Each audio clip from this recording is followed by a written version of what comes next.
95.5 FM. You have just tuned into the radio talk show, I on Modesto. My name is John Griffin, and I am your host for this episode and this series of Women in Power. Today, we have the all-inspiring, all-powerful, all-wonderful Savannah Williams. She's going to be breaking it down. And, with no further ado, Savannah, just give us a little blow-by of who you are. A little blow-by. Born and raised in Modesto, California. And I believe the rest is history, because when you're involved with Modesto, there's only so many things you can do, right? Right. But I got out when I went to my second year of college, went to Washington State, and got my degree, came back to Modesto, worked in community youth jobs, and ever since I was a kid, I was thinking about it. It's like 20 years that I've been working in the community. Even as a kid myself, and I was raised Pentecostal, so that's a Christian denomination. And what else? Basketball is my favorite sport. I like to dribble the ball up and down the court, that's just my thing. And what I do with that now, I don't so much play, but what I do is I inspire, motivate, and mentor student athletes, basketball players. And so I'm looking to one day be able to provide a scholarship. That's what's up. Savannah, it's been a minute here. We've talked about this, interviewing you, and I think it's been well over a year, but it's finally here. But God's timing is always on time, and it just happens to be Women's History Month, and it just happened that way. Right. It just didn't happen that way. God orchestrated it to happen, and boom, here you are. Let me just ask you this, going back in time from your childhood, what was, because you're a mystery. You do so much in the community. You played ball, and we're gonna get into that too. Yeah. I want to know, because people talked about your prowess on the court. But what was childhood like for you? Childhood was interesting, because I went to church all the time, and I went to the school in 5th grade, I believe. That's when I went to my church's school. So I was only kindergarten through 4th grade. That's 5 years, in public school. And then the rest of the time up into my senior year, I, was in the Christian school. So it was very limited. Let's just say that. Not necessarily that it was a bad thing, but I definitely feel that, there's, some things that trickled on into my adult life that I have to deal with. But, it all comes down to, number one, though, that I had this foundation that was birthed, in church with God. So that is my number one thing when it comes to my childhood. I think about God a lot in those times when, even as a young kid, I didn't really understand a lot, but I definitely was I had this knowledge of some sort of, the way of life, and, the way God is, and just love, and just giving, and, being that. So I always felt like I had that favor of God. And it doesn't matter though, we're still human, and so we go through all these things, but I do recall a lot of depression when I was younger, and just due to, just family, and, parents, they have to grow too. So, That's dealing right. with, that growth, and understanding that, hey, they're growing too. And just with leadership a lot. I actually was just listening to some women's panel the other day, and she was talking about how she got sat down, and that's a term that church people know, is the sat down term, meaning that she wasn't able to be a part of the choir because of, certain things that had happened. And but those are things that, I had to deal with too. And so it gets a little discouraging when you're in a positive space you're supposed to be, and then these things happen. But it prepared me for yes. today, because there's organizations, and there's people that I have to deal with, and it's not necessarily that they're negative, or they're bad people. It's a positive space, it's a positive pursuit, but in that, we're all human, right? And we tend to navigate to what we're comfortable with. So anyways, when it comes to, you know, that part of my background, my earliest memories is definitely those times of like, I had a great time, you know, as a kid, and I definitely was able to live my life as a kid more than a lot of other kids. But I also had to grow up because of, I feel like, the prayers that I prayed and the relationship that I wanted with God, you know, so it's interesting. Yeah, you know, listening to, you know, your childhood and looking at where you're at right now, you know, it has been, it sounds to me, and we'll get into it, but it has been a gradual evolution, you evolving into who you are, and you're still evolving, you know. I mean, when I met you 6, 7, 8 years ago, Yeah, it had to be. I mean, you were already moving, but where you're at right now, you're not in the same place, and you can tell God is working in your life because He doesn't keep you in one place. He just keeps it moving. But now, speaking of keep it moving, I mean, I heard about you through other people. One of my brothers, John Griffin, was talking about you on the basketball court. Yeah. So come on, give us some 411 on. I mean, like, this is so funny because somebody just said something about, you know, like guys come up to you and like, oh, you hoop, okay, yeah, and then they want to like talk, you know, some stuff, and it just makes me laugh, and I'm just like, I mean, like at some point, it's like I would play, you know, against you, but my intent would be to school you, because at this point, I already know, right? I already know that I could beat you, so it'd be more so about, okay, let's teach him a lesson, you know? So, and then Austin see me play too. I actually just played Austin and his cousin, and we played 21, and I got that first game. And that's literally just this year, okay? Wow. And this is like going through like alcohol dependency. This is going through depression. This is going through all this stuff, you know? Coming back, getting hecka, you know, chubby and stuff, and then coming back and like hooping, like that's why basketball is that for me. Like, right. You know, God for sure, like number one, but God was like, let me put something on this earth, or you know what, there's something on this earth for you that, you know, could give you that feeling, right. You know, to where it can bring you out of some things. It could be your outlet.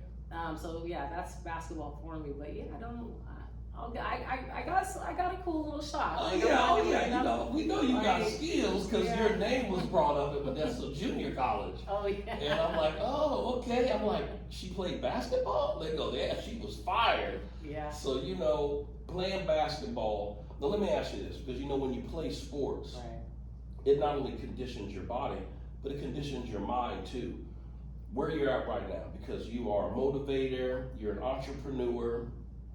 You are what I call a mover and shaker in the Modesto community. Would you say that basketball could have had some influence on that, on the way that you hustle out there? You know, because you're always hustling. I mean, you don't let any grass grow under your feet. So, you think basketball? I think so. I really, yes. Like that is why even today I have Hoop Be That, my brand, you know, my clothing brand, and where I even want to expand it to so many other things, because like, kids gotta have, like, they need to see things like this, right? When it comes to the correlation of basketball and life. Like, there is so many things. Just the one simple thing is that, you know, the earth is round. Basketball is round. And we can go into so many other things when it comes to just that fact.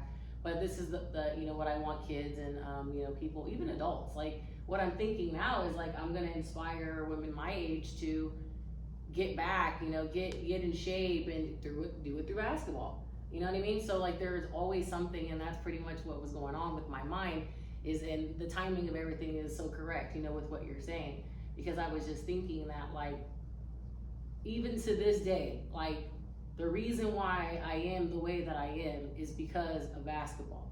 It definitely, like, I mean, let me go through real quick my little background of basketball. So I played, you know, in the church school. So I had a skirt that was below my knees. Okay, we had shirts that were below our elbows. Okay, so no pants, you know, nothing like that. So it was a skirt. We played every year against our alumni. I was able to play beginning in junior year at junior high school, and I was able to, you know, whatever. So I got awards, I got MVP like almost every year. It was really cool. But the one thing is that it wasn't really an organized sport because we only played one time a year. So I didn't play against other schools and I didn't get, that like coordination and all that. Guess where I got that from? Savannah going to the gym, Savannah having that love for basketball, and it trips me out to this day that I like, why? And I think it's definitely I saw Michael Jordan for some reason, like his like whole brand, Yes. just caught my attention. Yes. But so when it comes to that, that's what I push for. And so when it comes to the basketball, I kind of lost sorry. That's okay. That's all right. Oh yeah, so about the love and everything, and why I do what I do. And so when it comes back to my childhood, like that is what actually like encouraged me and motivated me to be confident, to do things, and just like risk and stand up for myself and have a voice. Like literally, it was weird, like basketball, because I felt that if I'm not even that good, like as far as like I don't have a trainer, I don't have this, but I'm doing this for myself, like, well, imagine what I could do with support. So anyways, I didn't, play organized basketball. I ended up going to college, and I wasn't able to get, they weren't like looking at Savannah because I was at a school that they didn't even know about. So I went to college, I played for PE, and that's when they saw me, some girls, they're like, you should try out. For sure, okay. Tried out, made the team.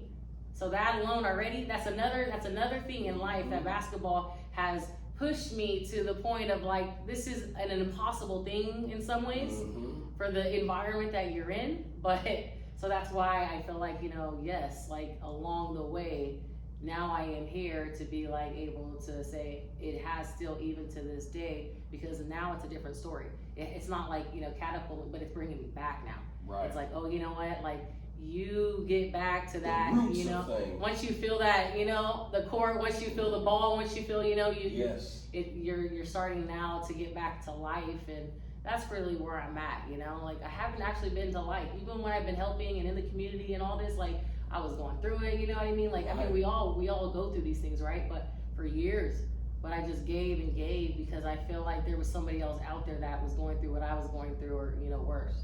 Man, listening to what you're saying, you were going through something at the time. I didn't know, I couldn't tell. All I know is that you were continuously helping, especially with the kids, with the basketball. What is it that drives you to really want to be part of the community and helping people? The lesser than, shall we say? The lesser than? I think it's definitely what I just ended with on that last one, was the fact that people need to know that there is hope, that there is something better out there, And even as a kid, like in my struggle, like I said, it was interesting because I think that's also the fact of like why is because I have a purpose. I feel like a personal, like a responsibility for people, right? As a kid, like I felt that way, but it wasn't an unhealthy way to where, I couldn't enjoy my childhood, but that's really what it is I know, for number one, like in my relationship with God, that like God is love. Amen. So when I seek God, I'm seeking love. And so when I'm seeking those things, it's a very dangerous place to go because there's going to be betrayal, there's going to be this, there's going to be loss, there's going to be a lot of that. But along the way, I'm just grateful. I keep going crazy on my thoughts, but that's okay, because this is deep. Yeah, I was talking about, God and love and just the fact of like how I live my life. And so there's times where it's like, okay, this person did me wrong, but the person that I am, like it sucks. Like I'm gonna be 100% with you. Like it freaking sucks. But like I said, I prayed for this. I prayed that God would use me. I prayed that I would be able to be, and this is not a religious thing. I really hope that people that are hearing this and listening to this is like, this is not like, I said I was raised Pentecostal, but I mean like I've evolved and there's things that I, the way that I believe, right? So it's not a religious thing. So please, if you're tuning in, don't tune out because of this. It's more of the fact of like, there's something greater than me and I was tapping into that. Yes. And for me, because of the background that I have, it is, a God Christianity. So at this point though, what I'm speaking of is now I'm speaking about my spirituality, and going into that, it is crazy deep to be able to pick yourself up, because this is what God is, you know. There's really God, there's not going to be nobody there, you know, like even if there's people there, God is the only one that could do anything. The only one. And so that means that if God is the only one, and then in order for God to do it, I have to do something. You know what I mean? So right. I already knew that. So in order for God to move, I gotta move. Like God will move, God will do miracles, but God ain't also, he don't like, you know, moochers.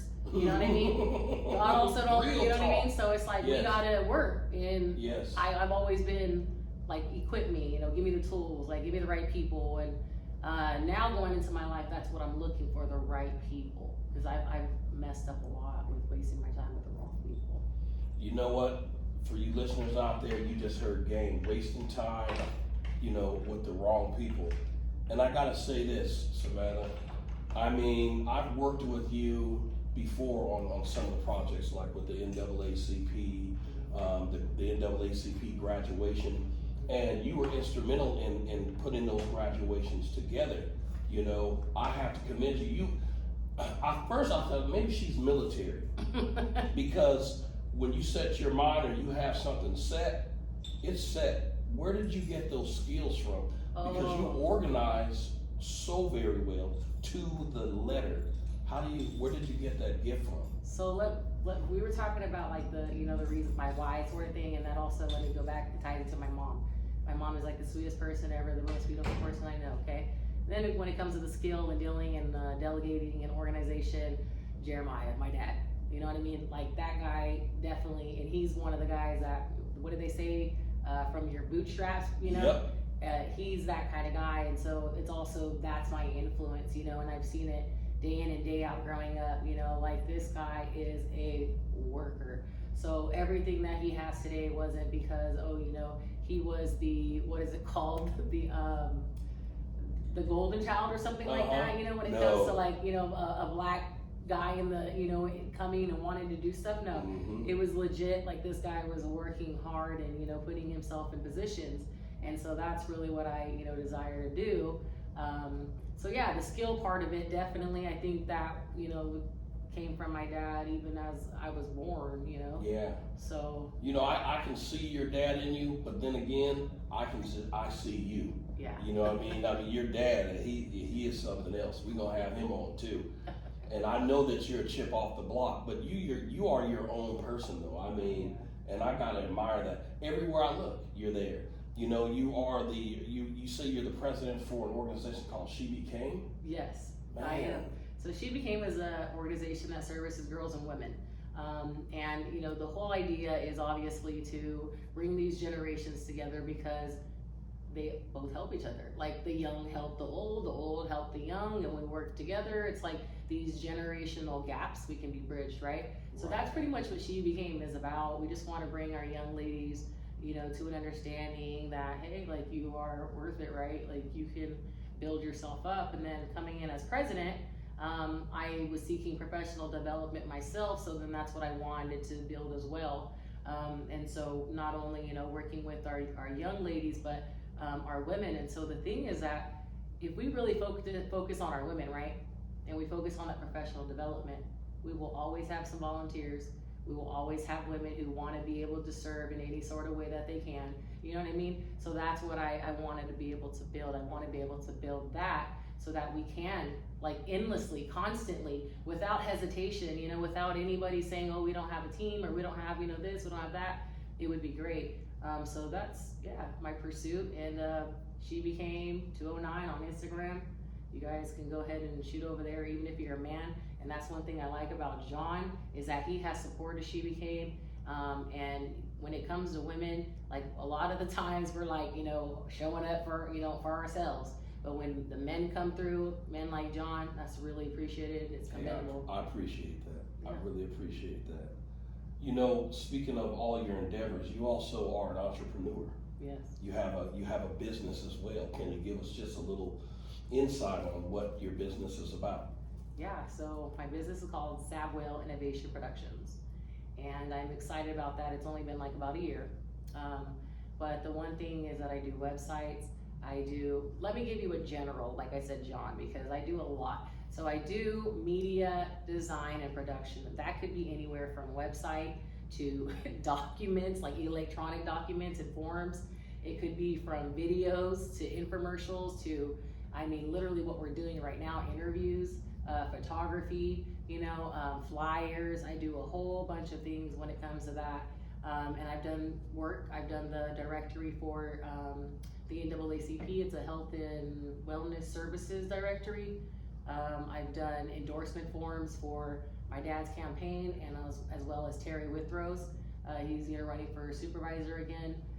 But there's just so many other things I've done. Actually, She Became's website, my own.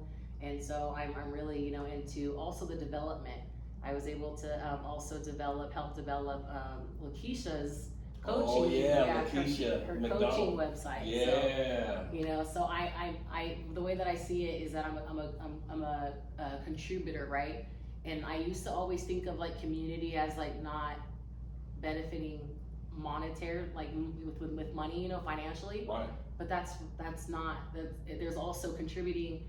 So when you become a business, right, you're able to hire people, or you're even able just to, like, I was able to develop that website. I was able to create that website, design that website. I was able to create a form. Like, there's not endorsement forms, electronic endorsement forms around, like, really, like there really isn't. So I'm like the first person really that's created an endorsement form. You can go on that endorsement form and even pay to, donate the monies to the campaign and stuff like that. So that's why I say innovation, with what's it called, COVID, in COVID, Yes. There was times where the family couldn't go see the relative, right? So I created a video to where it was clips of the family members, and while they're sitting in, the hospital, not being able to talk to nobody, see anybody, they're able to watch the video. Genius.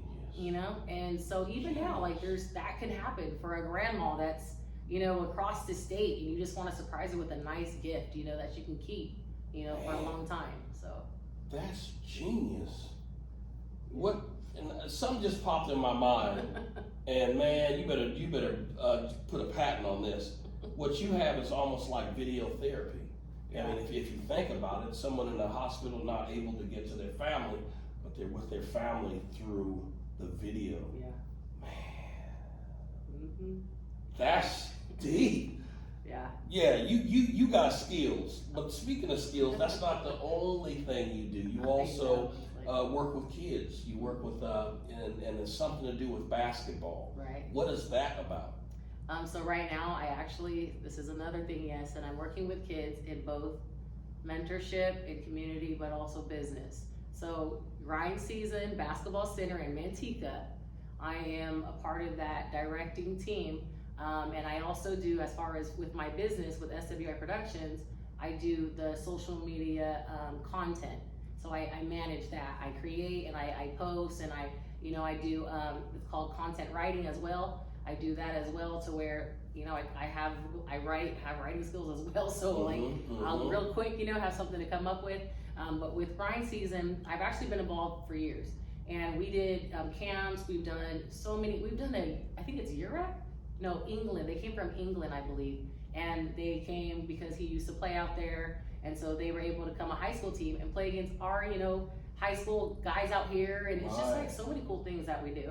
And so anyways, I want to go a little fast because there's a lot. The fact that he started from the park like everybody else and made it, I met him through Instagram. Now we call each other family.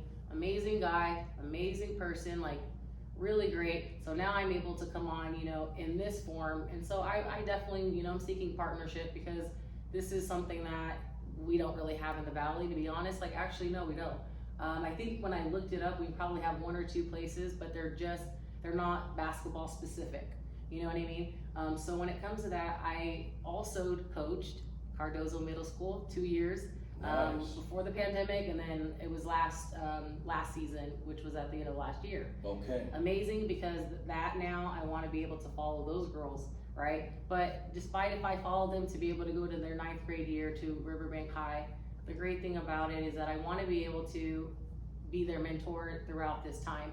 So, I still text them, the group girls, how you doing? I invite them to, things that She Became House or whatever. Nice. But the main thing is I charge $10 for once a month an hour and a half session. It's called a basketball seminar. And our first one was confidence on and off the court. And then, you know, another one would be like decision making and teamwork, you know, but it's always on and off the court. So we have a 30-minute seminar to where we discuss, you know, that topic, and I create my own worksheet. And it's really colorful and super cute, so I do that too. Yeah, so it was really fun. And then we have an hour of our, you know, basketball. And the great thing about when we're actually doing basketball is like I'm now speaking those terms and words that we just, you know, was going through in that basketball seminar. Nice. So there's that, you know, hopefully that the application and then the retention when they leave, right? So that when they, you know, go through these things in life as well, that they're like, oh no, like, you know, I remember Coach Stab said, you know, this and that. That's what's up. We got about 4 minutes or so left, but I gotta ask you this question. And where do you see yourself, your business, working with the kids in 5 years from now, 10 years? Where do you want to? What direction do you want to go? So I think like now at that point, I mean, is that I definitely don't see myself directly working with the kids, and that kind of like, you know, now that I'm thinking about it, it's like I want to reevaluate that because that's not really cool. But the way that I want to go is what it is, and maybe it's just the fact of I want to travel, so then maybe I can see kids in different areas, right? Yes. I like what you want to do too, because that's really what I want to do, you know, like the traveling part. But anyways, as far as when it comes to SWI Productions, I would love to definitely expand, but I don't like the old ways of like we have to come to a place, a building. Mm-hmm. So I'm looking for remote, you know, and then I have to also explore, you know, what does that look like? So anyways, remote with employees, but then also I would love to include when it comes to production, what's in production. There's photo shoot, right? Backdrops. Yes. There's also video content. There's like so many things. So just imagine, you know, a space or even spaces like they do Airbnb, right? Yes. To where you can go and right here, you can come and just shoot content. That's it. You're not going to stay here. You're just going to shoot content and then you're going to leave. You know what I mean? Like that's stuff that I would like to do as well. I like that. Yeah. On the go. Yeah, and actually kind of did a little private like Airbnb service as well with a business pursuit. So that's in Vegas, and so that's something that I don't, you know, it's kind of like a little, we don't really know yet, but I'm glad that I was able to create that webpage and, you know, that functioning, you know, service to be able to have that. So you got your hands in all types of baskets, and that goes back to what my dad used to say. He used to say, "Don't put all your eggs in one basket." It's such an old saying, but it's so true. Yeah. So you're investing seeds out there. Mm-hmm. You know what? We're coming to the end of this session. We got about a minute left or so. What advice, real quick, would you have for young ladies out there that are trying to be somebody? So that saying, I want to go to that, don't put your eggs in one basket. And now the new school way is definitely put your eggs in other baskets. But when it comes to women, I'm not talking about men, okay? I'm talking about business. I'm talking about family, because at the end of the day, you can't really put all your eggs with family if it's business and all, you know what I mean? That's so there is different areas, and you just have to be, you know, recognize that, aware of that, and just work on it every day, because it's a process, you know what I mean? Like we're growing gradually, and you can't grow, you know, quick as much as I would love to. It's not possible. So just stick to the fact that, like, you know what, those eggs that I put in those baskets, they're going to benefit me in some way. Sometimes I might not be able to go to the left of that basket, or I might not go to the right, but I'll be in this middle real quick. And as long as you're working on that egg, there's gonna be some food that's gonna be coming out of it. There's gonna be, you know what, some benefits of it. And then you're gonna be able to go to the other eggs, to the other, you know, baskets and create. Yes. But once you get that, once you get the fact of like, you gotta focus on at least one thing, and I don't mean just a task, I just mean mentally. Gosh. What is it, right? What is it that you're gonna focus on? The negative or positive is gonna always get you to solution-based or not. There you go. Ladies and gentlemen, we've come to the end of this session. Savannah, we need to bring you back, for certain. We're bringing you back. And hey, that's all we got today, folks, but it's not ending. It hasn't ended. It's gonna keep going. We have talked to the wonderful Savannah Williams. Thank you for coming to the show. My name is John Griffin, and I'm out.